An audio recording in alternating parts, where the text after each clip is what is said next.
Hello everyone guys. सो जैसे ही पिछली class में हमने डिस्कस करा था इंसर्शन इन एरे, और you can say insert an element in array, यानी कि अगर मुझे किसी एलिमेंट को एरे के अंदर इंसर्ट करना हो। और उसमें हमने कौन सा केस डिस्कस करा था पिछली क्लास में, कि अगर मुझे किसी एलिमेंट को बिगनिंग में, यानी कि एरे की बिगनिंग यानी कि स्टार्टिंग में अगर मुझे इंसर्ट करना तो हम कैसे इंसर्ट कर सकते हैं। इस क्लास के अंदर हम सेकंड केस डिस्कस करने वाले हैं, और वो केस क्या है, एट दी एंड, यानी कि अगर मुझे एरे के एंड में मुझे किसी एलिमेंट को इंसर्ट करना तो मैं कैसे इंसर्ट कर सकता हूँ। ठीक है। अब इंसर्शन के लिए जो मैंने आपको पिछली क्लास में एक इंपॉर्टेंट कंडीशन बताई थी, और वो इंपॉर्टेंट कंडीशन क्या है कि जब भी आप एरे के अंदर एलिमेंट को इंसर्ट करोगे तो सबसे पहले आपको उसका साइज़ देखना है, और उसके अंदर आपको देखना है नंबर ऑफ़ एलिमेंट्स देखने हैं। ठीक है। नंबर ऑफ़ एलिमेंट्स देखने का मतलब क्या हुआ कि अगर उसका साइज़ फुल है, साइज़ फुल होने का मतलब कि उसमें मतलब क्या है, नंबर ऑफ़ एलिमेंट्स, यानी कि अपने कम्प्लीटली फील्ड है। यानी कि देखो, जैसे अगर मैं एरे की बात करूँ, इसमें सपोज करो 5 लोकेशन है, यानी कि इसका साइज़ 5 है, यानी कि अगर इसकी हर एक लोकेशन में एलिमेंट प्रेजेंट है, यानी कि या फिर मैं ये कह सकता हूँ कि इसमें कोई भी लोकेशन फ्री नहीं है, तो उस केस में आप इंसर्शन नहीं कर सकते। तो हमने क्या डिस्कस करा था, हम इंसर्शन तभी परफॉर्म कर सकते हैं जिस केस में हमें कम से कम एक लोकेशन तो फ्री मिले, यानी कि अगर हमारे पास कोई लोकेशन फ्री नहीं होगी एरे के अंदर तो हम इंसर्शन परफॉर्म नहीं कर सकते। तो आपको ये पॉइंट याद रखना पड़ेगा। ठीक है।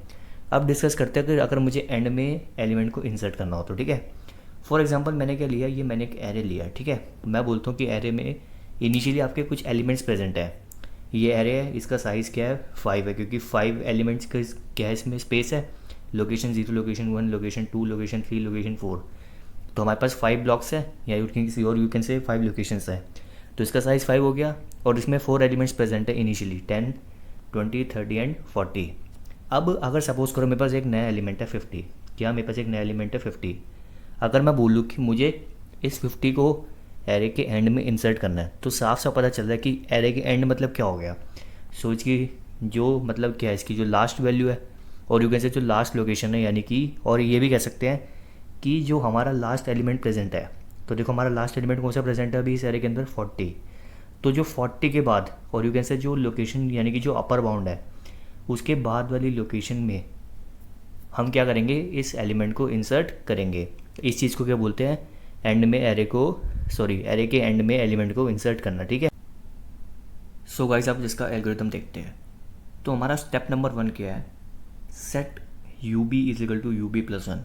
सो जैसे कि यू बी का मतलब आपको पता ही होगा, यू बी मतलब क्या होता है, अपर बाउंड। अपर बाउंड मतलब कि अगर मैं बात करूँ इस एरे के कंटेक्स्ट में, ठीक है, ये आपकी लोकेशन 0 है, ये लोकेशन 1, ये लोकेशन 2, ये लोकेशन 3। सो एरे के अंदर जो हमारा लास्ट एलिमेंट प्रेजेंट होता है, क्या जो हमारा लास्ट एलिमेंट प्रेजेंट होता है, उसकी जो लोकेशन होती है उसको क्या बोलते हैं, अपर बाउंड बोलते हैं। और अपर बाउंड को मैंने यू बी से रिप्रेजेंट करा हुआ है। ठीक है। तो इस केस में जो मेरा अपर बाउंड है इस एरे के अंदर वो क्या है, क्योंकि मेरा लास्ट एलिमेंट अभी 40 है। ठीक है। तो अपर बाउंड की हो जाएगी इसकी लोकेशन 40 की, 40 की लोकेशन क्या है, 3। तो इस केस में अपर बाउंड की वैल्यू क्या हो गई, 3 हो गई। तो मैंने स्टेप 1 में क्या कर दिया, set U B is equal to U B plus 1। इसका मतलब कि मैंने यू बी की एक वैल्यू इंक्रीज़ कर दी, यानी कि इस स्टेप के बाद यू बी की वैल्यू कितनी हो जाएगी, बेसिकली यू बी की वैल्यू हो जाएगी 4। ठीक है। अब यू बी की वैल्यू 4 होगी, तो मैं स्टेप 2 पे आया। स्टेप 2 पे देखा, मैंने देखा set A of U B is equal to item. तो ए मतलब क्या है कि मान के चलो मैंने इस एरे का नाम रख दिया, मैंने ए, क्या नाम रखा मैंने, एरे का ए नाम रख दिया। ठीक है।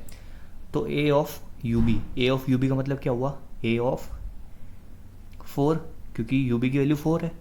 तो ए ऑफ 4 मतलब क्या हुआ, अगर मैं इस एरे के कंटेक्स्ट में बात करूँ, ये लोकेशन 4 होगी मेरी, तो 0, 1, 2, 3, 4, यानी कि इस लोकेशन की बात कर रहा है। ए ऑफ 4 मतलब कि ये तो लोकेशन होगी, लोकेशन नंबर 4।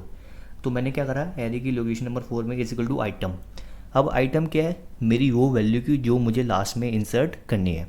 सपोज करो मैंने आइटम की वैल्यू क्या ले ली, 50 ले ली, क्या ले ली, 50 ले ली, यानी कि मुझे क्या कर दूंगा मैं, 50 को मैंने क्या कर दिया, लोकेशन नंबर 4 में मैंने क्या कर दिया, इंसर्ट कर दिया, यानी कि मेरा 50 इधर आ गया, मेरा 50 इधर आ गया। ठीक है। अब क्या हुआ, मैंने क्या कर दिया, स्टेप 3 देखो, मैं लिख दिया set size is equal to size plus 1। अब आप इधर ध्यान से सोच रहे होंगे ज़रा कि मैंने साइज़ की वैल्यू क्यों बढ़ाई, क्योंकि मेरा काम जब हो चुका है, मैंने इंसर्ट कर दिया, तो मैंने साइज़ को इंक्रीज़ करा इसका। सो जैसे हमने डिस्कस करा था किसमें, कि जब हमें बिगनिंग में इंसर्ट करना होता है, तब हमने, याद होगा, हमने N is equal to N plus 1 करा था लास्ट में। इसमें मैंने क्या कर दिया, size equal to size plus 1 करा। और ये मैंने इसलिए करा क्योंकि आप सोचो, मैंने 50 को इंसर्ट कर दिया, यानी कि ये एरे क्या हो गया, कम्प्लीटली फिल्ड हो गया। अब इसके पास कोई फ्री लोकेशन नहीं है, या फिर मैं ये कह सकता हूँ इसका साइज़ क्या हो गया, फुल हो गया। तो size is equal to size plus 1 करने से क्या हो जाएगा, एक लोकेशन और बढ़ जाएगी, क्या हो जाएगा, एक लोकेशन और बढ़ जाएगी, यानी कि एक लोकेशन बढ़ गई, यानी कि हमारे पास एक लोकेशन फ्री हो गई। यानी कि अब मैं क्या कर सकता हूँ, अगर मुझे किसी नए एलिमेंट, सपोज करो मुझे 60 को अब दोबारा इंसर्ट करना है, तो मैं 60 को अगेन क्या करूँगा, यही प्रोसेस कंटिन्यू करूँगा जो मेरे स्टेप्स हैं, तो 60 अगेन इंसर्ट हो जाएगा। ठीक है, अब उसके बाद मान के चलो मुझे किसी और नए एलिमेंट को इंसर्ट करना है, तो उससे पहले क्या हो जाएगा, उसका साइज़ बढ़ जाएगा, तो एक और लोकेशन बढ़ती रहेगी। यानी कि हो गया क्या, जब जब आप एलिमेंट्स को लास्ट में इंसर्ट करते जाओगे, इंसर्शन होने के बाद क्या होता रहेगा, उसका साइज़ बढ़ता रहेगा एक एक लोकेशन। इस केस से अब क्या होगा, इस चीज़ से क्या हो जाएगा, आप इजीली इंसर्शन कर सकते हैं। अब मान के चलो अगर मैं ये स्टेप नहीं लिखता, ये जो मैंने लिखा है step 3, set size equal to size plus 1, अगर मैं ये नहीं लिखता, इससे होता क्या, 50 तो मैंने यहाँ पे इंसर्ट कर दिया, तो साइज़ क्या हो गया, कम्प्लीटली फिल हो गया रहेगा। लेकिन इसके बाद मैं कोई और एलिमेंट इंसर्ट कर सकता था, नहीं, क्योंकि जब साइज़ ही पूरा फिल हो गया तो मैं एलिमेंट को इंसर्ट नहीं कर सकता। तो इस केस के लिए कि मतलब हम स्टॉप ना हो जाए, कि मतलब हम अगर आगे इंसर्ट करना चाहे तो हम इंसर्ट कर सकते हैं, उस चीज़ के लिए मैंने क्या कर दिया, साइज़ को मैंने एक वैल्यू क्या कर दिया, इंक्रीज़ कर दिया, एंड एट द लास्ट मैंने क्या कर दिया, एग्जिट कर दिया, क्योंकि मेरा काम जब हो गया मैंने लास्ट में एलिमेंट को इंसर्ट कर दिया, तो इससे क्या हो गया, एलिमेंट इंसर्ट हो गया। सो ये क्या था, बेसिकली एल्गोरिथम था किस चीज़ का, कि अगर मुझे एरे के लास्ट में किसी एलिमेंट को इंसर्ट करना हो तो मैं कैसे इंसर्ट कर सकता हूँ। नेक्स्ट क्लास में इसका तीसरा केस है एक और, कि अगर मुझे एलिमेंट यानी कि एरे के बीच में किसी भी लोकेशन में मुझे क्या करना है, एरे को एलिमेंट को इंसर्ट करना है तो मैं कैसे इंसर्ट कर सकता हूँ। नेक्स्ट क्लास में ये डिस्कस करेंगे। इस क्लास में इतना ही था, और मेरे चैनल को आप सब्सक्राइब कर लीजिए ताकि मेरी वीडियोज़ की अपडेट्स आपको मिलती रहे। Till then, good bye.